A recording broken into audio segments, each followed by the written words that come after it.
Hello everyone, कैसे हैं आप सब। आशा करते हैं बहुत अच्छे होंगे। आज हम समझेंगे पृथ्वी के वायुमंडल की परतें और उनकी ऊंचाई।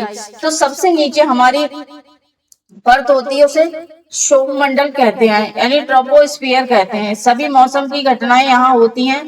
तापमान ऊंचाई के साथ गिरता है।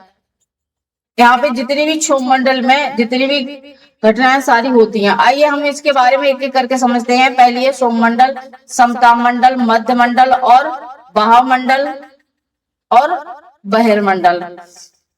इसे ही वायुमंडल को ही आयनमंडल भी बोलते हैं। आइए हम एक एक समझते हैं।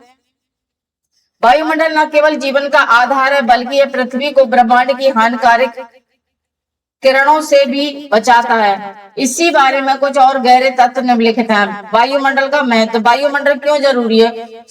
सूर्य से सुरक्षा करता है। अब देखिए, ओजोन परत सूर्य से आने वाली हानिकारक पराबैंगनी किरणों अल्ट्रावायलेट रेज को सोख लेती हैं। तापमान नियंत्रण करता है। वायुमंडल ताप को नियंत्रण करता है। वायुमंडल पृथ्वी के तापमान को न बहुत अधिक गर्म होने देता और न ही बहुत ठंडा होने देता है। इसे ग्रीन हाउस प्रभाव का संतुलन कहते हैं। ध्वनि का संचरण, यानी ध्वनि तरंगों वायुमंडल के माध्यम से ही एक स्थान से दूसरे स्थान तक पहुंचती हैं।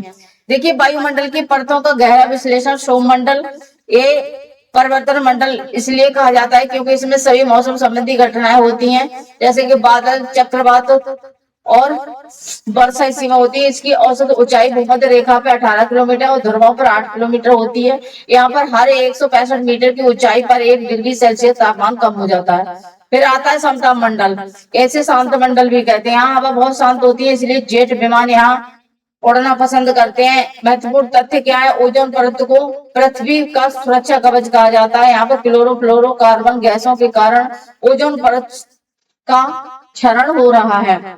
मध्यमंडल, इसकी ऊंचाई कितनी है? 50 किलोमीटर से 80 किलोमीटर की ऊंचाई तक फैला है। यहाँ ऊंचाई बढ़ने के साथ तापमान गिरने से घटने लगता है और -100 डिग्री सेल्सियस तक पहुंच जाता है। अब आयनमंडल, आयनोस्फीयर, यह पृथ्वी के संचार का मुख्य आधार है। इसमें EDF-G नामक परतें होती हैं जो अलग अलग आवृत्तियों की रेडियो किरणों को परावर्तित करती हैं। यहाँ पे सौर ऊर्जा यानी अरोरा, उत्तरी और दक्षिणी ध्रुव पर दिखने वाले अरोरा लाइट इसी परत की ऊर्जावान प्रक्रिया के कारण होती हैं। वायुमंडल, यहाँ हवा का घनत्व बहुत कम हो जाता है। हाइड्रोजन हीलियम गैस की प्रधानता होती है। वायुमंडल की अन्य महत्वपूर्ण जानकारी। वायुमंडल को एटमॉस्फेयर प्रेशर, वायु का अपना भार होता है, जिसे बैरोमीटर से मापा जाता है। जब बैरोमीटर का पारा अचानक तेजी नीचे गिरता है तो वहां तूफानी मौसम का संकेत मिलता है। आर्द्रता, वायु में मौसम मौजूद जल वाष्प, वाटर वेपर की मात्रा को आर्द्रता कहते हैं। इसे हाइग्रोमीटर से भी मापा जाता है। पवन तंत्र, हवाएं हमेशा उच्च वायु दाब से निम्न वायु दाब की ओर चलती हैं। आई होप ये लेक्चर आपको पसंद आया होगा। अगर आए तो लाइक शेयर सब्सक्राइब जरूर करें। Thank you.